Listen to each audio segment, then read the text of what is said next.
നമസ്കാരം. ടാരോ ജീവിതങ്ങൾ, അതായത് ടാരോയിലൂടെ എങ്ങനെ ഒരാളുടെ ജീവിതം മാറ്റിമറിക്കുന്നു എന്ന സീരീസിൻ്റെ ആദ്യത്തെ എപ്പിസോഡാണിത്. ഇന്ന് നിങ്ങളുടെ മുന്നിൽ ഉള്ളത് എൻ്റെ ഒരു ആദ്യകാല സ്റ്റുഡൻ്റ് എന്ന് പറഞ്ഞാൽ എൻ്റെ സെക്കൻഡ് ബാച്ചിൽ വന്ന അഡ്വക്കേറ്റ് ലക്ഷ്മിയാണ്.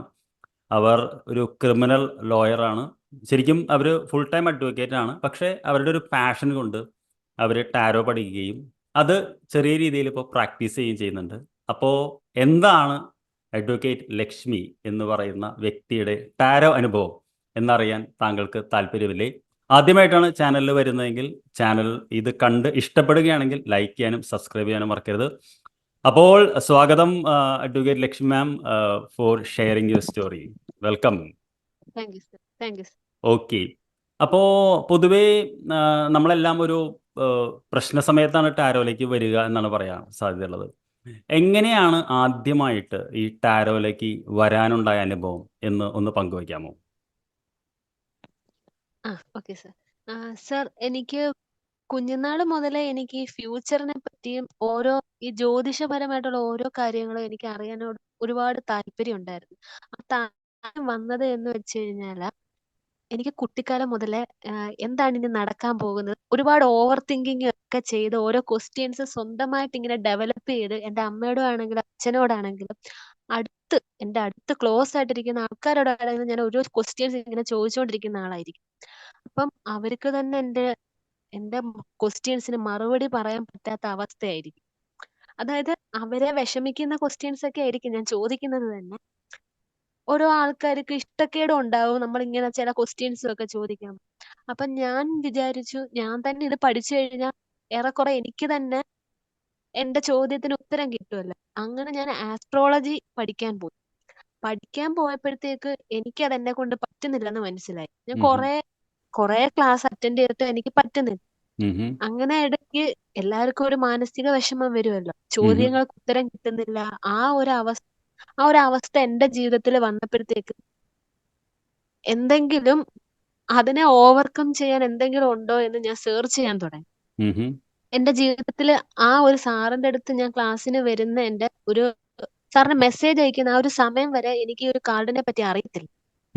അങ്ങനെ ഞാൻ യൂട്യൂബിൽ നോക്കിക്കഴിഞ്ഞപ്പോ കാർഡ്സ് റീഡിങ് ഞാൻ കണ്ടു, ടാരോ കാർഡ് റീഡ്. അപ്പൊ ഇത് എന്താണെന്ന് അറിയാൻ വേണ്ടിയിട്ട് ഞാൻ സെർച്ച് ചെയ്തപ്പോഴാണ് ഇത് വർഷങ്ങൾക്ക് മുന്നേ ഉള്ള ഒരു കാർഡാണെന്നും ഈ ഒരു കാർഡിലൂടെ നമുക്ക് പല കാര്യങ്ങളും അറിയാൻ സാധിക്കുമെന്ന് മനസ്സിലായത്. അങ്ങനെ ഞാൻ സെർച്ച് ചെയ്തപ്പോ സാറിനെ ഞാൻ കണ്ടു. ഞാൻ ഒന്നും പിന്നെ ആലോചിച്ചില്ല, സാറിന് മെസ്സേജ് താങ്ക് യു. അയച്ചു, ക്ലാസ്സിന് ജോയിൻ ചെയ്യുകയാണ് ചെയ്തത്. Thank you Lakshmi. അപ്പോൾ ഈ ആകാംക്ഷ, അതായത് ഭാവി അറിയാൻ, എസ്പെഷ്യലി നമുക്കൊരു ആകാംക്ഷയുള്ള സമയത്ത്, അതായത് ആങ്സൈറ്റി, ആശങ്കകൾ, എങ്ങനെയാണ് നമുക്ക് ഭാവി വരിക, ഭാവിയെ കുറിച്ചിട്ടൊരു പ്ലാൻ ചെയ്യാൻ, ഭാവിയെ കുറിച്ച് കുറച്ചുകൂടി ഒരു നേർവഴിക്ക് നമ്മളെ നയിക്കാൻ, അങ്ങനത്തെ ഒരു ഇതിലാണ് ടാരോയിൽ എത്തിപ്പെട്ടതെന്നാണ് ലക്ഷ്മി മാം പറഞ്ഞത്. എസ്പെഷ്യലി അസ്ട്രോളജി എന്ന് പറയുന്നത് ഭയങ്കര ഡിഫിക്കൽട്ടാണെന്ന് തോന്നി. ടാരോ എളുപ്പമായിട്ടാണോ തോന്നിയത്? എങ്ങനെയാണ് ടാരോ വന്ന് പഠിച്ച ജീവിതത്തിൽ എന്ത് മാറ്റമാണ് ഉണ്ടായത്? ഉത്തരങ്ങൾ കിട്ടിയോ എന്നാണ് ചോദിക്കുന്നത്.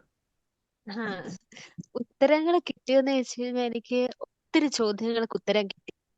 നമ്മൾ ചില നെഗറ്റീവ് കാർഡൊന്നും പറയാൻ പറ്റത്തില്ല. ചില കാർഡ് എടുക്കുമ്പോഴത്തേക്ക് നമുക്ക് വിഷമം ഉണ്ടാവുന്നതാണെങ്കിലും അതിനെ ഓവർകം ചെയ്യാൻ വേണ്ടിയിട്ടുള്ള ക്വസ്റ്റ്യൻ ചോദിക്കുമ്പോഴത്തേക്ക് അതിന് മറുപടി എനിക്ക് കിട്ടാൻ തുടങ്ങി.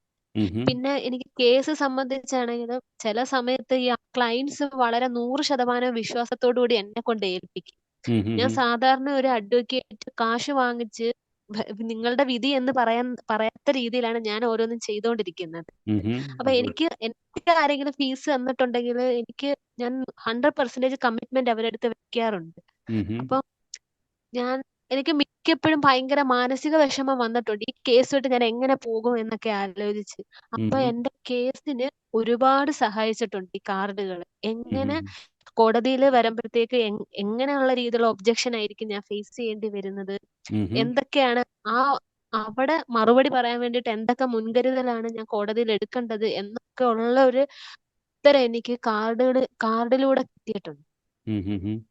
ഓക്കെ. അതായത് നമ്മളൊരു ചെസ്സ് കളിക്കുന്ന മാതിരി, അതായത് എതിരാളിയുടെ നീക്കങ്ങൾ മുൻകൂട്ടി മനസ്സിലാക്കാൻ ഈ കാർഡ് കൊണ്ട് പറ്റി എന്നാണ് ലക്ഷ്മി മാം പറയുന്നത്. ഇത് പഠിക്കാൻ എങ്ങനെയാണ് മാം? ബുദ്ധിമുട്ടുണ്ടായിരുന്നോ? 5 ദിവസത്തെ എൻ്റെ ആദ്യത്തെ കോഴ്സിനാണ് വന്നത്. പിന്നെ അഡ്വാൻസ്ഡ് കോഴ്സിലേക്ക് വരികയായിരുന്നു. ഇതെങ്ങനെയാണ് പഠിക്കാനുള്ളൊരു ബുദ്ധിമുട്ട്? സാധാരണക്കാർക്ക് പഠിക്കാൻ പറ്റുമോ? എന്താണ് അഭിപ്രായം? സാർ, ആക്ച്വലി ഞാൻ പറയട്ടെ. എന്റെ മാമനുണ്ട്. എന്റെ മാമൻ ഒരു ഇച്ചിരി പേര് കേട്ട ഒരു ജ്യോത്സ്യനാണ്. ആഹാ. മാമന്റെ അടുത്ത് ഞാൻ ഈ ഒരു കാര്യം പറഞ്ഞപ്പോഴത്തേക്ക് മാമൻ പറഞ്ഞു, മാമൻ 3 മാസം പഠിച്ച പണി 18 നോക്കി ഇത് പഠിക്കാൻ. മാമനെ ഓക്കെ കൊണ്ട് ഓക്കെ. പറ്റിയില്ല ടാരോ എന്ന് അത് പറഞ്ഞു. ശരി. ആഹാ ഹാ. ആരോ പക്ഷെ എനിക്ക് സാറിന്റെ ക്ലാസ്സിൽ കയറുന്നതിന് മുന്നേ ഞാൻ ഓവറോൾ ഒരു പിക്ചർ എടുത്തിട്ടുണ്ടായിരുന്നു. ഇതെന്താണ്, ഉം ഉം ഉം. ഇതിന് എന്താ, ഞാൻ കംപ്ലീറ്റ് ഏകദേശം ഒന്ന് വായിച്ചു നോക്കിയിട്ടുണ്ടായിരുന്നു. ഉം ഉം ഉം. എനിക്ക് വളരെ 5 ദിവസത്തെ കോഴ്സ് കഴിഞ്ഞപ്പോൾ എനിക്ക് ഇച്ചിരി എളുപ്പമായിട്ട് തോന്നി. പക്ഷെ റീഡിങ് എന്നെ കൊണ്ട് പറ്റുമെന്ന് ഞാൻ 1% പോലും വിശ്വസിച്ചിരുന്നില്ല. ഉം ഉം ഉം. Okay okay. പക്ഷെ ഞാൻ ആദ്യമായിട്ട് റീഡിങ് എടുത്തത് എന്റെ കേസിന്റെ കാര്യത്തിന് തന്നെ ആയിരുന്നു. അത് ശരി. Very good very good. പക്ഷെ ആ കേസിന്റെ കാര്യത്തിൽ റീഡിങ് എടുത്തപ്പോഴത്തേക്ക് അതും സക്സസ് ആവുമെന്ന് ഞാൻ വിചാരിച്ചില്ല. പക്ഷെ അതൊക്കെ തന്നെയായിരുന്നു ഞാൻ കോടതിയിൽ ഫേസ് ചെയ്യേണ്ടി വന്നത്. I C. ആ അനുഭവം ഒന്ന് പങ്കുവയ്ക്കാമോ ഒരു ചെറിയ രീതിയിൽ? ആ, ഓക്കെ പങ്കുവയ്ക്കാൻ സാർ. പറ്റുന്നതാണെങ്കിൽ, കേസിന് ഇപ്പം നടക്കുന്ന കേസാണെങ്കിൽ വേണ്ട, കാരണം അത് കോടതി അലക്ഷ്യമാവുമെങ്കിൽ വേണ്ട. പക്ഷെ ആ ഒരു ഇല്ല ടാരോ ഇല്ല, ഇപ്പൊ അനുഭവം. നടക്കുന്ന കേസല്ല. എനിക്ക് ഉം. കാർഡിലൂടെ തന്നെ എനിക്ക് അതിനകത്ത് വിജയം. അത് ശരി അതാണ് ശരി. എനിക്ക് ആഹാ. അടുത്തത് പറയാനുള്ളത്. ഈ കേസ് എന്ന് പറഞ്ഞാൽ വളരെ ടഫസ്റ്റ് ആയിട്ടുള്ള ഒരു കേസാണ്. ഒരു കേസിലെ 1-ാം പ്രതിയാ. 100% ജാമ്യം കിട്ടത്തില്ല. ആ ഒരു കേസ് ഹാൻഡിൽ എന്റെ കയ്യിൽ ഒരാൾ കൊണ്ട് ഏൽപ്പിച്ചപ്പോ എന്റെ സീനിയർ ലോയേഴ്സിനെ പോലും അല്ല അവർ ഏൽപ്പിച്ച. ഒട്ടുമിക്ക 3 സീനിയർ ലോയേഴ്സ് കൈയൊഴിഞ്ഞ കേസാണ്. അത് ശരി. Very good very good. എന്നിട്ട് എന്നെ കൊണ്ട് ഏൽപ്പിച്ചപ്പം ആ ഒരാളുടെ ഭാര്യയുടെ കരച്ചിലാണ് എന്റെ മനസ്സിൽ നിന്നത് മുഴുവൻ. വെരി ഗുഡ് അപ്പൊ വെരി ഗുഡ്. എനിക്കത് എങ്ങനെ ചെയ്യണം ചെയ്തേ പറ്റൂ. ഇവരുടെ സങ്കടം കാണുമ്പോ എനിക്ക് സങ്കടം വരും. അപ്പൊ ചെയ്തേ പറ്റൂ. ഞാൻ അവരോട് പറഞ്ഞു. ഞാൻ ഉറപ്പൊന്നും പറഞ്ഞില്ല. ഞാൻ പറഞ്ഞു എന്നെ കൊണ്ട് എന്റെ മാക്സിമം ഞാൻ ചെയ്യാമെന്ന് പറഞ്ഞു. ഞാൻ ഭഗവാന്റെ അടുത്ത് പ്രാർത്ഥിച്ചിട്ട് ഫയൽ ചെയ്തു. ഫയല് ചെയ്തു. ഫയല് ചെയ്തതിന് ശേഷം ആ, ഓരോ തവണയും ഓരോരോ കാർഡാണ് വരുന്നത്. അതായത് ചില സമയത്ത് നമ്മൾക്ക് കൂടുതൽ കോടതിന്ന് പ്രത്യേകിച്ച് ഒന്നും നമുക്ക് പറയേണ്ടി വരത്തില്ല. നം- ആ സമയം നമ്മൾ വിചാരിക്കും കോടതി നമ്മൾ എന്താണോ പറഞ്ഞത് അത് കോടതി കേട്ടെന്ന് വിചാരിക്കും. പക്ഷെ നെക്സ്റ്റ് ടൈം അടുത്ത ഹിയറിങ്ങിന് വെക്കുമ്പോഴത്തേക്ക് ഞാൻ വേറെ കാർഡൊക്കെ നോക്കിയായിരുന്നു. അപ്പം കുറെ വെല്ലുവിളികൾ നേരിടേണ്ടതായിട്ടുള്ള കാർഡാണ് വന്നത്. ഞാൻ അതനുസരിച്ചാണ് പ്രിപ്പയർ ചെയ്തത്. അതായത് എങ്ങനെയൊക്കെ ഒബ്ജക്ഷൻ വരാമോ, ഞാൻ ജഡ്ജിന്റെ ഭാഗത്ത് ഇരുന്നു ഗവൺമെന്റ് പ്ലീഡറിന്റെ ഭാഗത്ത് ഇരുന്നും തന്നെ ഞാൻ ചിന്തിച്ചു.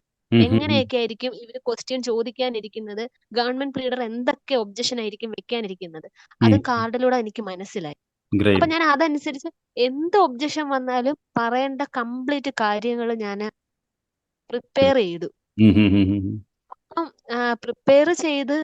അപ്പം പ്രിപ്പയർ ചെയ്യുന്ന ഓരോ രീതിയിലും നമ്മൾ പ്രസന്റ് ചെയ്യുമ്പോഴത്തേക്ക് അപ്പൊ ജഡ്ജിന് കൺഫ്യൂഷൻ വന്നുപോയി. അതായത് ഈ ഗവൺമെന്റ് പ്ലീഡർ പറഞ്ഞ സത്യമാണോ, അപ്പൊ അതോ എന്റെ ഭാഗമാണോ ശരി എന്നുള്ളത്. ഓക്കെ അപ്പൊ ഓരോ തവണ ഹിയറിംഗ് പറയുമ്പോഴും ഓരോ റിപ്പോർട്ടിന് വേണ്ടിയിട്ട് കോടതിയിൽ അയച്ചു. ഓക്കെ ഹൈക്കോടതിയുടെ കേസാണ് സാർ ഞാൻ പറയുന്നത്. Okay okay. ഹൈക്കോടതിയിലായിരുന്നു. ഓരോ തവണയും ആ ജഡ്ജ് നമ്മുടെ താഴത്തെ ജില്ലാ കോടതിയിലോട്ട് റിപ്പോർട്ട് ചോദിച്ചയച്ച്. കോടതി ഒരു ജഡ്ജിനെ കൺഫ്യൂഷൻ ഉണ്ടാക്കുക എന്നുള്ളത് ഒരു നിസ്സാര കാര്യമല്ല. ഓക്കെ. എന്തായാലും അങ്ങനെ കേസിൽ കൺഫ്യൂഷൻ വിജയിച്ചു അല്ലേ കുട്ടി? വിജയിച്ചു. Congrats dear. Very good. നമ്മൾ കോടതിയുടെ കേസ് തന്നെ അധികം ആഴത്തിൽ ചോദിക്കുന്നില്ല, കാരണം നാളെ അതൊരു ഇതിൽ വരണ്ടെന്ന് പറഞ്ഞിട്ട്. ഇനി ടാരോ പഠിക്കണം എന്ന് ആഗ്രഹിക്കുന്ന ഒരുപാട് വീട്ടമ്മമാരും സാധാരണക്കാരും ഉണ്ട്. അവരോട് എന്ത് അഡ്വൈസാണ് താങ്കൾക്ക് പറയാനുള്ളത്? എന്തിന് ടാരോ പഠിക്കണം എന്ന് ചോദിച്ചാൽ എന്താണ് പറയുക? ടാരോ കാർഡ് പേഴ്സണൽ കാര്യങ്ങൾക്കാണെങ്കിൽ വളരെയധികം നല്ലതാണ്. അതായത് നമുക്കിപ്പോ ഡിപ്രഷൻ, ആൻസൈറ്റി, ഓവർ തിങ്കിങ്, മാനസികമായിട്ട് ഒത്തിരി പ്രശ്നമുള്ളവർക്ക് ഇത് നല്ലതാണ്. കാരണം ഇവരുടെ ക്വസ്റ്റ്യൻസ്, ഇവർക്ക് മനസ്സിലുണ്ടാവുന്ന ചോദ്യങ്ങൾക്ക് ലോകത്ത് ഒരാൾക്ക് പോലും ഉത്തരം കൊടുക്കാൻ സാധിക്കത്തില്ല. അടുത്ത ഇപ്പൊ നമ്മുടെ ഹസ്ബൻഡിനാണെങ്കിൽ തന്നെ, അമ്മയ്ക്കും അച്ഛനും ആണെങ്കിൽ തന്നെ അവര് വിചാരിക്കും ഇത്രയും സ്നേഹം കൊടുത്തിട്ട് ഈ കുട്ടി എന്താ ഇങ്ങനെയൊക്കെ ചോദിക്കുന്നതെന്ന്, അല്ലെങ്കിൽ ഈ സ്ത്രീ എന്താ ഇങ്ങനെ പെരുമാറുന്നതെന്നൊക്കെ വിചാരിക്കും. പക്ഷെ നമ്മളുടെ മനസ്സിനുള്ള നമ്മളുടെ ചോദ്യങ്ങൾക്ക് ലോകത്ത് ദൈവത്തിനല്ലാതെ വേറെ ആർക്കും ഉത്തരം തരാൻ സാധിക്കത്തില്ല. ഈ കാർഡ് നമ്മൾ അത്ര രീതിയിൽ പ്രാർത്ഥിച്ചിട്ട് എടുത്തു കഴിഞ്ഞാൽ ഉറപ്പായിട്ട് 100% നമുക്ക് ഉം. ഉത്തരം കിട്ടും. നമുക്ക് ഓക്കെ. ആ ഒരു സമാധാനം കിട്ടും. ഉം, ഉം, ഉം, ഉം, ഉം. പിന്നെ Great, great. പിന്നെ ഇത് പിന്നെന്താ സർ? യാ അത്രയ്ക്കേ ഉള്ളൂ. Very good. ഓക്കെ. അപ്പോൾ വണ്ടർഫുൾ. പിന്നെ ഇത് ആ ആ, ആർക്കും പഠിക്കാനല്ലേ പിന്നെ ഇത് Lakshmi?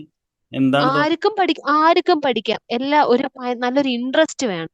Okay, great great. Interest വേണം. പിന്നെ ഇതിനെ 100% വിശ്വസിക്കുക.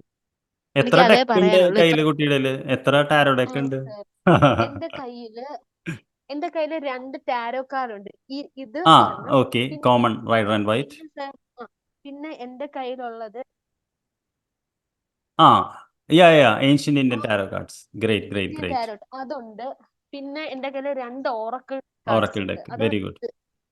Goddess and gods guardians. Oracle very good very good. ഇതുണ്ട്. പിന്നെ സർ സൈക്കിക് ടാരോ അല്ല, spirit animals. Okay, great great. Okay, thank you. Animal oracle. Fantastic. Okay, thank you Lakshmi പിന്നെ മാം. അപ്പോൾ microphone എടുത്ത് വെക്കണേ, കാരണം സർ യാ. അപ്പോൾ ലക്ഷ്മി മാം ഇപ്പോൾ പാർട്ട് ടൈം ആയിട്ട് ചെറുതായിട്ട് ആളുകളെ സഹായിക്കാൻ വേണ്ടി ചെറിയ റീഡിങ് ചെയ്യുന്നുണ്ടെന്നാണ് മനസ്സിലാക്കുന്നത് അല്ലേ? അതായത് ഒഴിവുവേളകളിൽ ചെറിയതായിട്ട്. അതെ ഓക്കെ. അതെ അതെ അപ്പോൾ താങ്ക് യു ഓൾ. ഇതാണ് എൻ്റെ എന്താ പറയുക, വളരെ മികച്ച ഒരു സ്റ്റുഡൻ്റ് ആയിട്ടുള്ള അഡ്വക്കേറ്റ് ലക്ഷ്മി മാം. അവരുടെ ടാരോ അനുഭവമാണ് നിങ്ങളായിട്ട് പങ്കുവെച്ചത്. അപ്പോൾ അവർ പറഞ്ഞ പോലെ ടാരോ ആർക്കും പഠിക്കാവുന്നതാണ്. പിന്നെ നമ്മുടെ പ്രശ്നങ്ങളുടെ പല ചോദ്യങ്ങൾക്കും, എസ്പെഷ്യലി ആങ്സൈറ്റി, ഡിപ്രഷൻ, പിന്നെ ക്യൂരിയോസിറ്റി ഉള്ള എന്താ പറയുക സ്റ്റുഡിയസ് ആയിട്ടൊരു വ്യക്തിയെ സംബന്ധിച്ചിടത്തോളം ഇത് നല്ല ക്ലാരിറ്റി നൽകാൻ പറ്റും. ഇത് എങ്ങനെ ഉപയോഗിക്കണം എന്നുള്ളത് എന്തും പ്രയോഗിക്കുമ്പോഴാണല്ലോ അത് കിട്ടുന്നത്. അപ്പോൾ എന്താ പറയുക, വെറും എന്താ പറയുക ഒരാഴ്ച കൊണ്ട് അതിൻ്റെ ക്ലാരിറ്റി കിട്ടി. ഒരു 3 മാസത്തിനുള്ളിൽ തന്നെ ലക്ഷ്മി മാം പ്രാക്ടീസും ചെയ്യാൻ തുടങ്ങിയിട്ടുണ്ട് ടാരോ.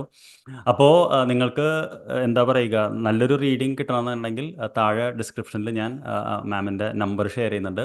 വൈകുന്നേരങ്ങളിൽ നിങ്ങൾ ജസ്റ്റ് ഒന്ന്, നിങ്ങൾക്ക് താല്പര്യമുണ്ടെങ്കിൽ തീർച്ചയായിട്ടും നല്ലൊരു സർവീസ് നിങ്ങൾക്ക് തീർച്ചയായിട്ടും പ്രതീക്ഷിക്കാം. She will help you with her expertise and knowledge. അപ്പോൾ ഇനി ടാരോ പഠിക്കണമെന്നുണ്ടെങ്കിൽ always come to my 3-day class. I will always ready to help you. Thank you for watching. ഇനി മറ്റൊരാളുടെ അനുഭവമായിട്ട് കണ്ടുമുട്ടുന്നവരെ, this is Pradeep and advocate Lakshmi signing off. Thank you for watching.